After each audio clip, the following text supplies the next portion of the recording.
Salut la team, j'espère que vous allez bien. Voici une nouvelle vidéo sur les plagiats. C'est que des plagiats, épisode 24. Dans les commentaires de mes précédentes vidéos sur les plagiats, ainsi que dans mes messages sur Twitter, Facebook, Instagram et TikTok, vous m'avez demandé d'analyser des chansons qui se ressemblent pour savoir si oui ou non il y avait plagiat, sample, coïncidence, inspiration, interpolation, tractopelle, je ne sais pas moi, des mots compte triple. Bon allez, là je dis n'importe quoi, commençons cette vidéo dès maintenant. Et pour commencer, une histoire incroyable. Connaissez-vous l'histoire de Barry Jaona? Non? Bah moi non plus en fait. Donc fin de la vidéo, merci, au revoir, ciao! Non, je déconne. En fait, quand je dis je ne connais pas l'histoire, c'est que je ne connais pas la véritable version de l'histoire. Laissez-moi vous conter cette folle histoire de plagiat. En 1967, Frank Sinatra sort une chanson en duo avec sa fille, Something Stupid.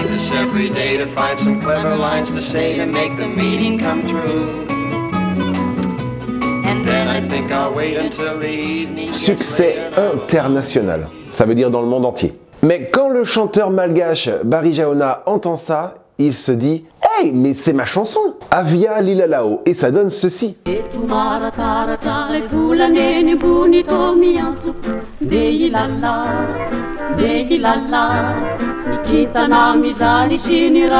Ça c'est sorti en 1958 et en effet les similitudes sont trop présentes pour que ce soit juste une simple coïncidence. Et là, comme je vous l'ai dit au début, plusieurs versions existent. Certains diront qu'en fait, un technicien du studio d'enregistrement parisien, où le chanteur malgache a interprété la chanson, aurait fait écouter la bande au producteur de Frank Sinatra qui était en déplacement à Paris. Et ce dernier, conquis par la chanson, l'aurait tout simplement emmené aux États-Unis. Une autre version dit que c'est Barry Jaona lui-même, persuadé du potentiel international de la chanson qu'il vient d'écrire, qu'il l'envoie directement chez le producteur de Sinatra aux États-Unis. Car il est sûr que The Voice, qui a déjà interprété Stranger in the Night et New York, New York, saura interpréter sa chanson. Mais il aurait reçu une réponse négative des producteurs de Sinatra qui lui auraient répondu « No way, we don't understand what you want ». Ce qui veut dire « sans façon, on n'a pas compris ce que vous vouliez ». D'autres encore diront que le producteur de Frank Sinatra aurait bien écouté la chanson et aurait dit « On comprend absolument rien à ce que ça raconte ». En anglais « I don't understand these stupid words », ce qui aurait inspiré le titre de la chanson « Something Stupid », quelque chose de stupide.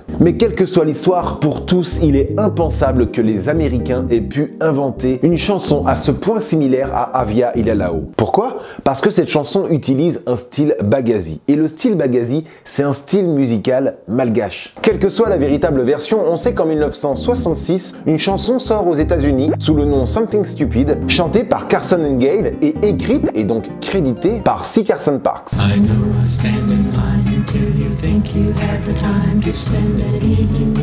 Et l'année suivante, en 1967, cette chanson connaît un succès international grâce à la reprise de Frank Sinatra et sa fille Nancy. Barry Jaona n'a aucun mal à reconnaître sa chanson. Et furieux, lui et son manager auraient attaqué en justice les producteurs et auraient obtenu gain de cause sous forme de compensation. Oui, alors là aussi j'utilise le conditionnel parce que là aussi il y a plusieurs versions qui existent. Une version dit que Barry Jaona a obtenu une compensation financière et une version qui dit que Barry Jaona aurait refusé cette compensation financière. Mais quelle que soit l'issue dans la mémoire collective de tous, la chanson Something Stupid appartient bel et bien à Frank Sinatra. Alors que s'est-il passé vraiment? Personne ne le sait réellement aujourd'hui et le chanteur malgache ne peut nous raconter sa version des faits puisqu'il nous a quittés depuis. Mais une chose est sûre, la chanson Something Stupid continue à avoir un succès planétaire. Reprise des centaines de fois dans de nombreux pays. D'ailleurs, même moi j'avais fait ma version traduite en français que tu peux retrouver en cliquant ici.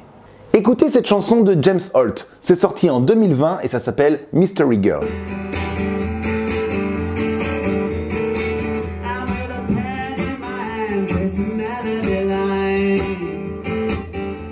Mais la grille d'accords et la façon de jouer les accords ressemblent beaucoup à une chanson française de monsieur Alain Souchon, Full Sentimental.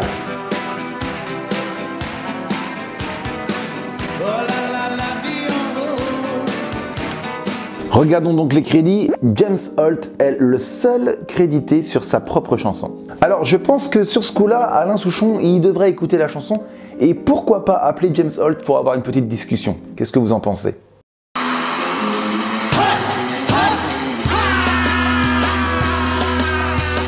Jump It est une chanson enregistrée par les Black Eyed Peas en 2005. La chanson incorpore une chanson de 1962 enregistrée par Dick Dale, Misirlou.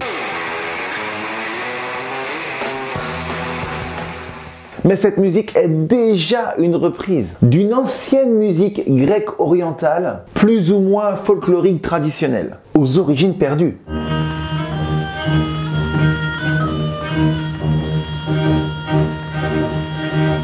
Mais alors du coup, normalement, il n'y a personne à accréditer et pas d'héritier et donc pas de royalties à reverser. Mais en fait, si. Un peu d'histoire s'impose. Si on ne retrouve pas à partir de quand cette mélodie a été créée, on sait que la chanson a connu un premier enregistrement en Grèce en 1927 par l'orchestre de Michalis Patrinos. La même année, elle est même reprise avec succès aux États-Unis par Tétos Démétriade. Puis elle a été adaptée par de nombreux interprètes, dont Harry James en 1941 ou Dick Dale en 1962. La version que Black Eyed Peas a samplée. Cette même version qu'on retrouve dans les films Taxi et Pulp Fiction. Mais avant ça, elle avait également été adaptée par Nick Roubanis en 1943.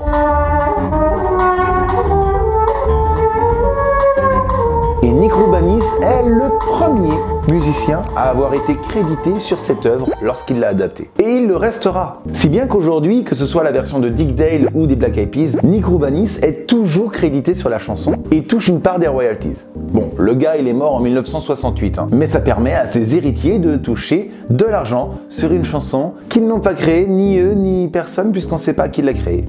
Est-ce que Super Freaky Girl de Nicki Minaj, sorti en 2022,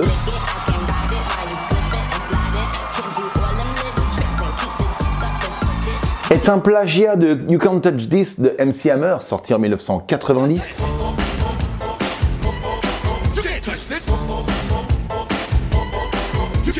Qui lui-même serait un plagiat de Super Freak de Rick James, sorti en 1981.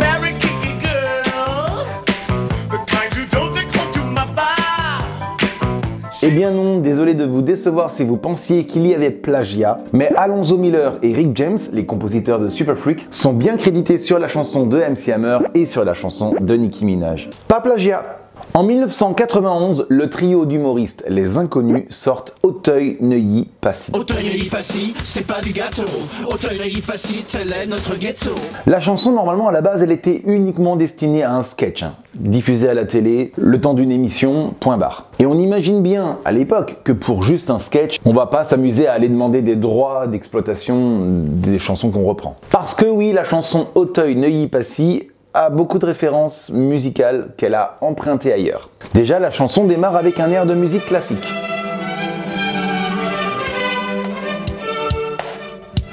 Et ça, c'est la chaconne de l'amour médecin de Jean-Baptiste Lully. Bon, ici, pas de problème de droit d'auteur. Ce morceau date de 1665. Il est donc dans le domaine public et peut être utilisé sans aucun risque de payer des droits à quelqu'un. Mais c'est pas tout, dans cette chanson, ils reprennent également la mélodie d'un tube de 1990 de Tonton David, Peuple du Monde. Issus d'un peuple qui a beaucoup souffert, nous sommes issus d'un peuple qui ne veut plus souffrir. Et ça, c'est Les Inconnus. Nous sommes issus d'une famille qui n'a jamais souffert, nous sommes issus d'une famille qu'on ne peut plus souffrir. Et Tonton David, à l'époque, il avait pas du tout apprécié que Les Inconnus reprennent la mélodie de sa chanson. Mais là encore, pas de problème, sous couvert d'une parodie humoristique, Tonton David ne pouvait rien faire contre ça. Et oui, les parodies sont protégées, on ne peut pas interdire la diffusion d'une parodie si elle est humoristique. Mais ce n'est toujours pas tout. Auteuil-Neuilly-Passy est construit à partir d'un sample du titre Southwick, sorti en 1970 et composé par Maceo Parker, le saxophoniste de James Brown.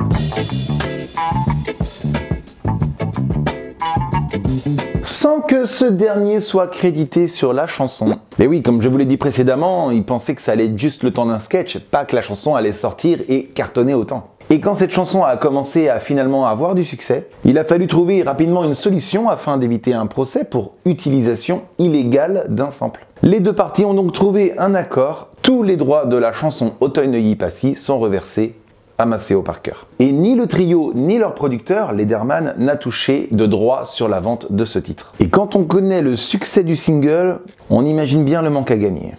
La team, j'espère que cette vidéo vous a plu. N'hésitez pas à me dire en commentaire si vous connaissez d'autres chansons qui pourraient être des plagiats. On n'oublie pas d'ajouter le petit pouce en l'air pour me soutenir, de mettre en commentaire un emoji café parce que je suis en train de boire du café. Et moi je vous dis à très bientôt pour une prochaine vidéo parce que c'est quoi qu'on veut? C'est ça qu'on veut. Bye.